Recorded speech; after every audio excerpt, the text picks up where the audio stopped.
আশ্চর্যজনক সূর্যগ্রহণ ঘটেছে। চৈত্র নবরাত্রি শুরু হবার একদিন আগে একটি পূর্ণ সূর্যগ্রহণ শুরু হয়েছে, যা দেশ, বিশ্ব এবং জনসাধারণকে প্রভাবিত করে।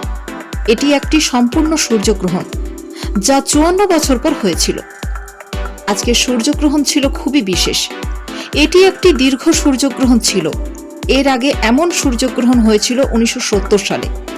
বছরের প্রথম চন্দ্রগ্রহণের মতো ভারত থেকে এই সূর্যগ্রহণ দেখা যায়নি।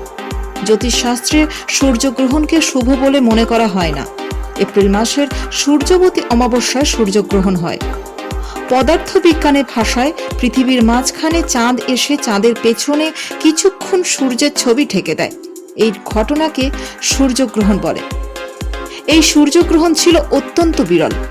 এই সূর্যগ্রহণ দিনের বেলায় দেশের কিছু অংশে অন্ধকার সৃষ্টি করেছিল। কথিত আছে, এমন সূর্যগ্রহণ দেখার সুযোগ জীবনে একবারই পাওয়া যায়। মার্কিন যুক্তরাষ্ট্রের অনেক জায়গায় এই গ্রহণ দেখা গেলেও নাসার মতো দীর্ঘতম সূর্যগ্রহণ দেখা গেছে মেক্সিকোর টরিয়নে। আসুন আমরা আজ দেখে নিই সেই বিরলতম সূর্যগ্রহণের কিছু অংশ।